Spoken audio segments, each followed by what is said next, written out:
Hi, so in the previous video we evaluated the real business cycle model and kind of rounded off that whole section of videos, so if you haven't seen those, check that out because that's basically the first generation of our business cycle models. And in this video I'm going to be discussing some of the intuition behind why the real business cycle model is a first generation, and we've actually further developed that into much more sophisticated business cycle models. So the basis for the new Keynesian model, you could say.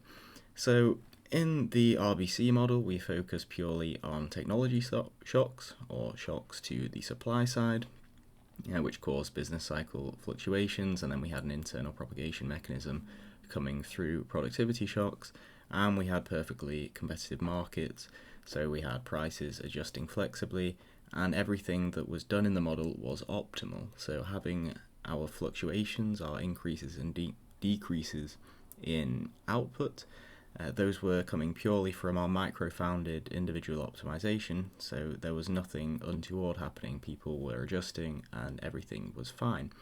This meant that there was no role for monetary policy because everything's optimal. We have individuals maximizing, so there's no scope for any stabilisation policy for the government or the central bank to influence things and move us to a better position.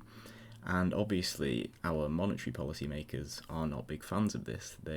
We observe in reality that monetary policy and fiscal policy do have real impacts on an economy, and so when the monetary policy makers, when our central banks were going, okay, how do I decide how much to change our interest rates or change the money supply, they couldn't use the RBC model because it told them that there's no role for you here. We're already at optimum. So this is why we developed a new model.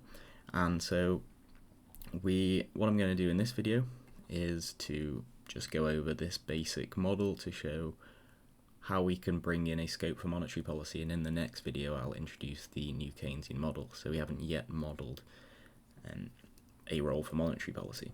So we're going to start with a representative household. I'll just note here that I'm going to go through some of this algebra quite quickly because it could be fairly long if I went through it. I'm basically just looking to give some intuition in this video, so I won't be deriving lots of results. But okay, so our basic model, we have a representative household, we have this utility function.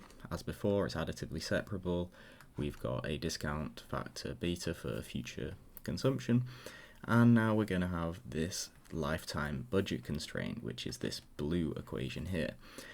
And this says that households get their income from ownership of firms, and more specifically the profits from those firms, which is given by this pi 1 and pi 2, the profits of the firms in the two periods. And so this budget constraint says that the present value of lifetime nominal consumption cannot be greater than the present value of nominal profits. And this is why this is equal to 0, so we've got the present value of profits minus consumption in each period, and we've adjusted this such that we have nominal values, and we've discounted by this interest rate I1.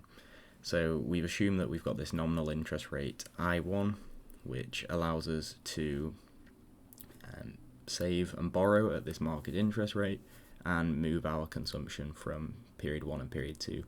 And no matter where our income comes, we can borrow and save. So nothing too different from usual here, but we're thinking in terms of profits instead of just thinking of income as we have done in the past, or from wage multiplied by the labour supply of an individual. So we're also going to have a representative firm. So think of this as just we have a large number of households and firms, but we have one representative household and firm that we can then micro-found and aggregate up to the whole economy. So I'm going to assume that we only have capital, that is our factor of production, so we're going to have a production function just given by how much capital a firm employs, and they're going to choose this capital factor of production through investing. So the firm does the investing, they own the capital stock, and then the households own the firms and get their profits. So as we've seen before, a firm will maximize its profit function given the price levels, and we're referring to price levels in P1 and P2, so price level in period 1, price level in period 2, and in the household maximization problem I should have probably specified that we were evaluating at each price level, so it was the nominal value. And okay, so our profits are given by this condition where our profits are simply just our output minus the investment we put in, which is IT, and this is because our only factor of production is investment, so the amount we invest is our effective cost, so our profit is going to be our output less our investment. And we have this sort of condition on output. As we said, we have some production function which we're going to assume to look like this, AT multiplied by KT, so our only factor of production is capital, multiplied by our productivity parameter AT. We are going to assume this should be that K1 is given. So K1 is given. So we're starting in period 1, and our initial capital stock, we're just going to assume that that's exogenously given. That was determined in period 0, but we're starting in period 1. So we can then choose K2, our capital stock in period 2, by investing in period 1. And we've seen things like this before in our capital accumulation models, and we're going to assume that investment in period 2 is 0. So we're not going to think about period 3, we've just got a 2-period economy, so we're obviously not going to invest in period 2 because we don't care about our capital stock in period 3. And the final thing we're going to add to this economy is we're going to add a money market. So we haven't really looked at money markets in the RBC model because money was neutral, and so we didn't care about it, and this is why this video is going to give some intuition about the need for a new Keynesian model, because if we actually consider that something interesting is happening in the money market, then we may need to model it. So an assumption we're going to make is that households, they need money in order to purchase goods. So before we can spend, before we can have consumption in periods 1 or 2, we're going to actually need to own some money. And so this might give a role for changing the money supply. We have our money market equilibrium condition, which is given by this equation. It just says that our supply of money, M in period T, is equal to the demand for money, which is PT, multiplied by CT. And this demand for money just comes from this constraint that households need to have money to purchase goods, so their demand for money is going to come from the price level multiplied by the level of consumption. If the price level increases, they're going to need more actual cash in hand to pay for something, and if they want to consume more, they need more cash as well. So that's money demand. And so we're going to say in the money market as well that the central bank has 2 potential policy variables. It can choose the nominal interest rate in period 1, and we are going to have the money supply in period 2 as the other potential policy variable. So the central bank can influence output in both periods. We have a policy variable for period 1 and for period 2, and the reason M2 is used in period 2 is because we don't have an interest rate in the second period, because we don't have any investment in that period, so it doesn't really make sense. They can choose the money supply in period 2. We could also have the central bank directly controlling the money supply in period 1, and we could look at this through a money market diagram and say that these two things are fairly equivalent, but let's just, for simplicity, just assume that the central bank is choosing the interest rate. That's usually what we tend to think about in reality, is that the central bank cuts the base rate. So from this, we can now start to think about an aggregate demand and an aggregate supply curve, and which we tend to have in interest rate and output space when we draw them diagrammatically. And we are going to have our aggregate demand function. We've seen this before. We're not assuming any government spending or any exports or anything like that. We're in a closed economy, and so our aggregate demand is simply consumption plus investment in each period. And so we are also going to have the YT. This is going to be our equilibrium aggregate output. So this is going to be our actual output where the market clears, where we have aggregate supply is equal to aggregate demand. And we're going to have that our aggregate supply is given by AT multiplied by KT, we said before that was our production function, and we only have capital as a factor of production. And so with full employment, we're going to have that our aggregate supply is equal to this. We can think of full employment as that we have just all of our capital stock employed. We usually think of employment as referring to the labour supply, but that doesn't really make sense because we don't have any labour in this economy. So full employment will say that we are fully employing this, and we have AT/KT as our output, which is equal to YT. And with full employment, we will just simply have that our output, our equilibrium output, is equal to AT/KT. But what we do in this model is we say that we could have this condition satisfied, that our equilibrium output is less than our potential output. And the only way for this to be true in equilibrium is if we don't employ our whole capital stock.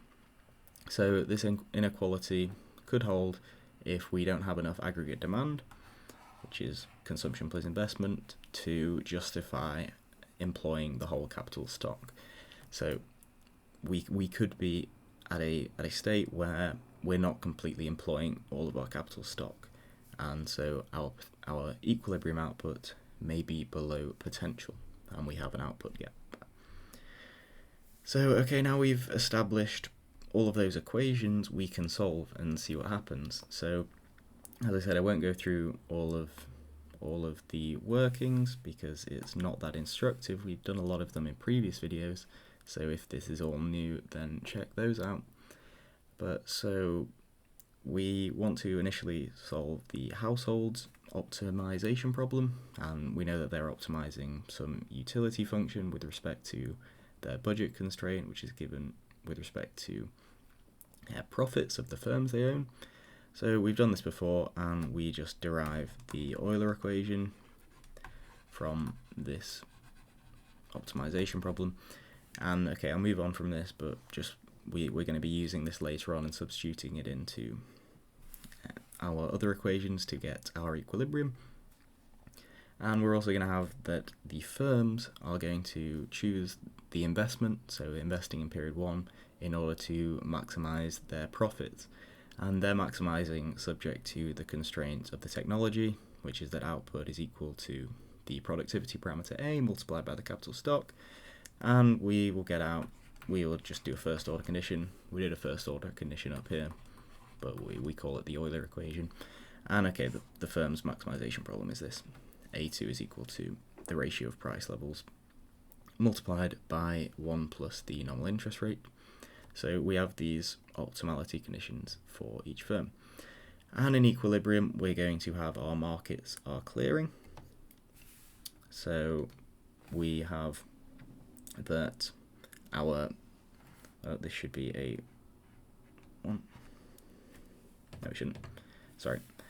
So I've skipped a stage here where there should be that C1 plus I1 is equal to Y1, and we have said that the capital stock, or our investment capital stock in period 2, is equal to I1 because we have full depreciation of capital.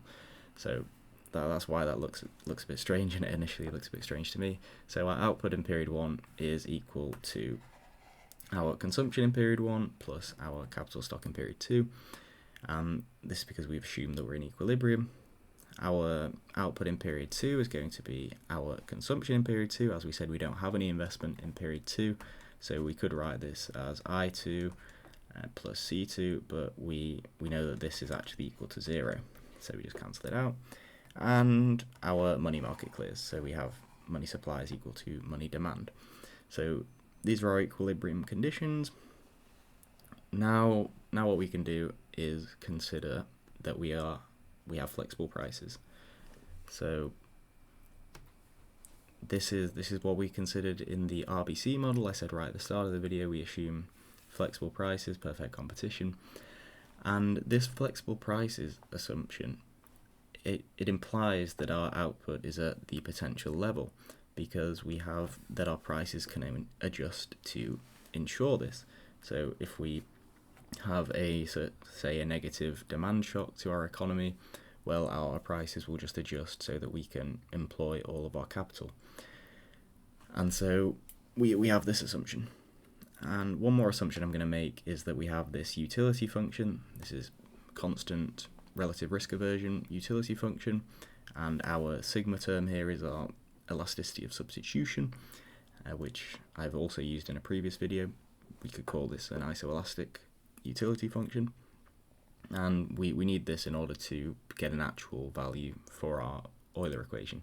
So I just had loads of derivatives in my Euler equation, but we're going to need this if we're going to derive all our equilibrium conditions. So we will do this, and the way I've done this, I've substituted in my Euler equation and my investment, or our firm's investment decision, into the equilibrium conditions we had here, which I've made all messy, but we have that markets are clearing, so in equilibrium these conditions hold, and we can substitute in, say, the fact that our terms for consumption in period 1 and consumption in period 2, and I've done what we have to do is we have to take the derivative of our constant relative risk aversion utility function and then substitute that all in. So forgive me for not writing all of these substitutions and rearranging out, but it's not very instructive. What is instructive is the outcomes we get. So first we're going to think about real quantities. So these are all real variables. We've got consumption in period 1 is given by this complicated equation, consumption in period 2, investment in period 1, again real, output in period 1 as we've assumed flexible prices, so we just have this very simple production in period 1, and our production in period 2 is given by this equation. What we notice about all of these equations is that they don't depend on the money supply whatsoever, which is what I was basically saying, in that when we have flexible prices, our real variables are we have money neutrality, and the quantity of money in the economy is not actually going to change how much consumption, how much investment we have, because we have money neutrality. The prices just adjust to keep our real quantities the same. And the reason that we have none of these depending on the money supply is you'll notice that each of these equations have this A1, K1 term, and Y1 is equal to A1, K1, and Y2 has A1, K1.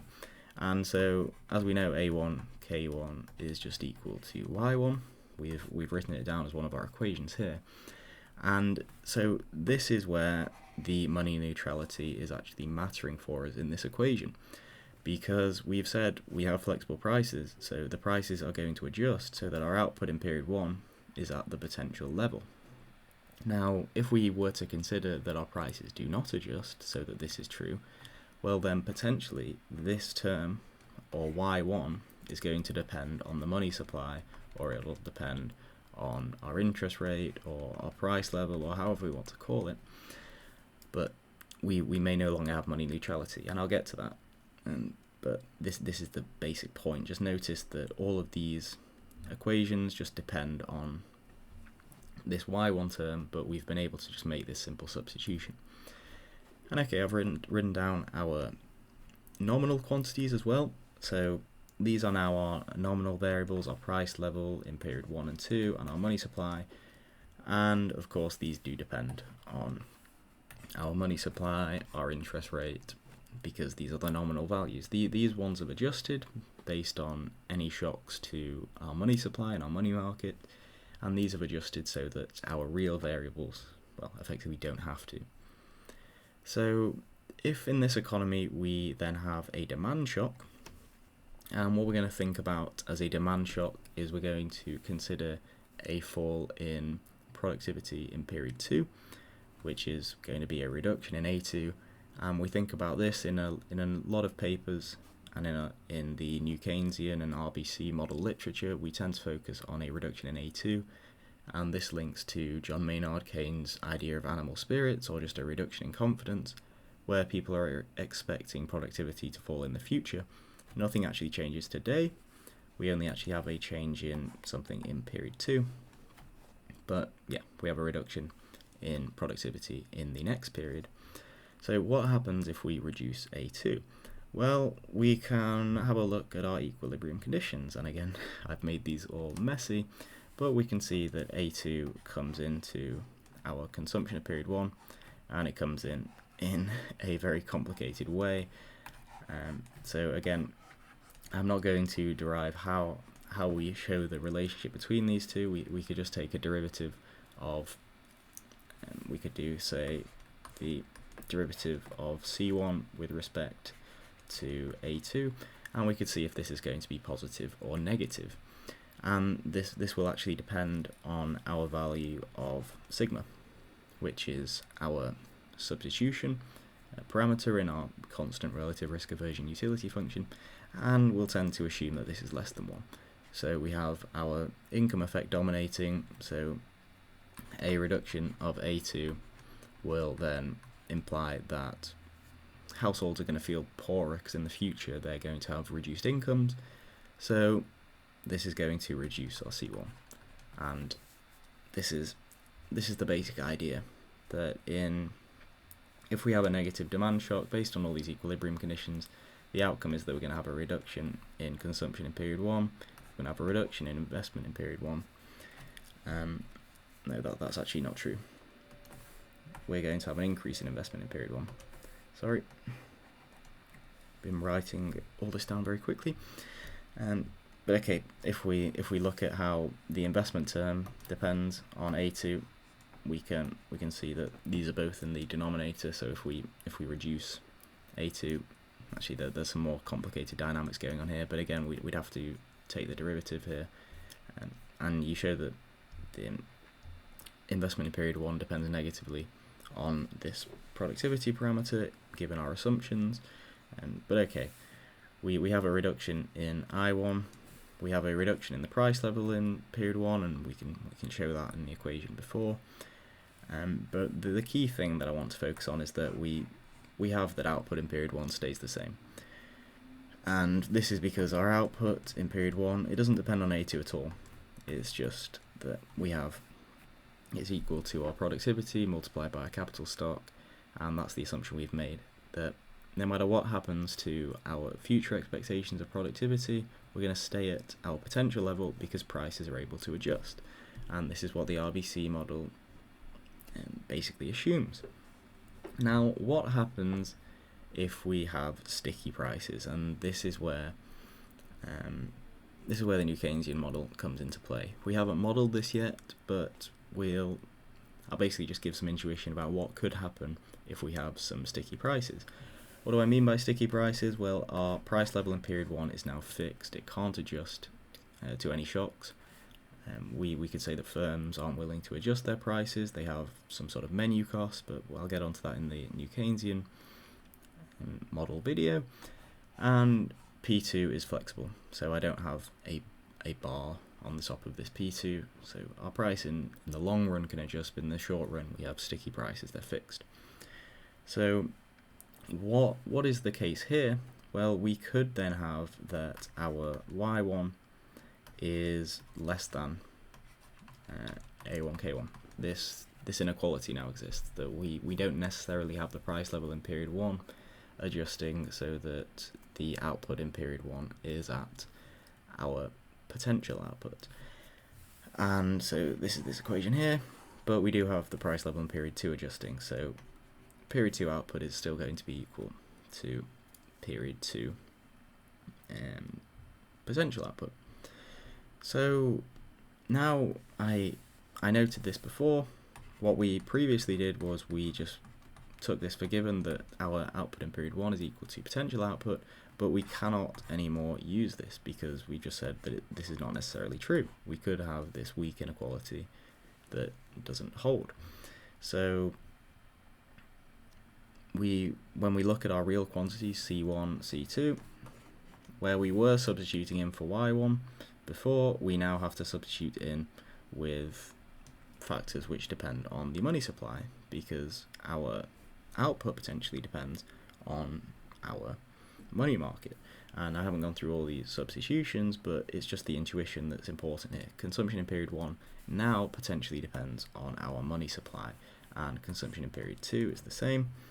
And even investment could depend on the money supply, because we have an aggregate demand curve which says that, let's think of our aggregate demand curve, AD, and we have some relationship between output and our interest rate, so our output depends on this, and this is what we usually consider as a more realistic version of events than our flexible price model.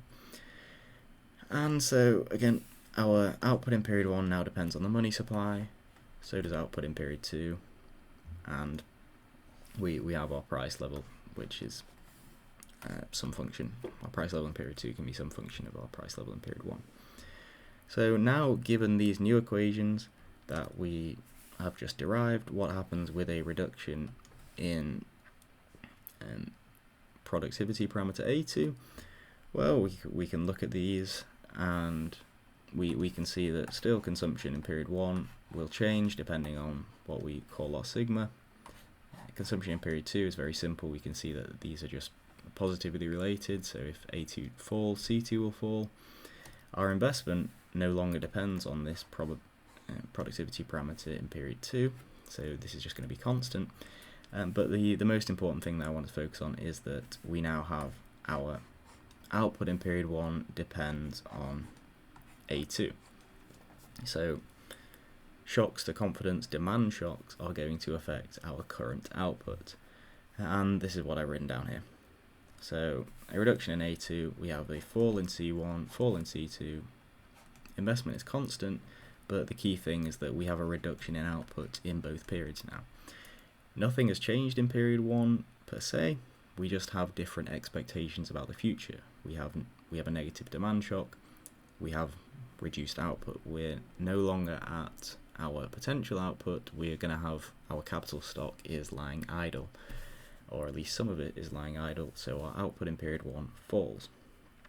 And this gives a scope for monetary policy, which is what we said our initial problem was, that policymakers wanted a model that could actually tell them how much should I increase the money supply, or how much should I control the money supply, what should I do to my interest rates, and so on. And we can actually, from these equations, find an optimal rule for money supply. And so if we use this equation for our output in period 1, and we can substitute that in for our full employment. If we have that our full employment is given by our output in period 1 is equal to this potential output, well, we can just substitute this in here and then rearrange for our policy response. And that's what I've just written down here. If we just have some monetary policy rule that says that our money supply in period 2 and our interest rate in period 1 is going to be equal to these parameters, which depends on A2 and A1 and the capital stock, which are all just values that the Monetary Policy Committee can estimate, well then we've got a optimal role for monetary policy, and we can say ease the money supply or ease monetary policy with a negative demand shock, and this can push up our output to our potential level. So this is what our central banks want to be able to model. So okay, that will quite a long video, but that will wrap up some of the intuition behind the role for policy and the sort of building blocks of why we wanted the new Keynesian models. In the next video, I'll actually start to derive the new Keynesian model, talk about some of the assumptions that underlie it. So please do leave a like on this video if it was at all useful. Check out the playlist for the past and future videos on the RBCs and the new Keynesian models. And yep, subscribe for plenty of future videos.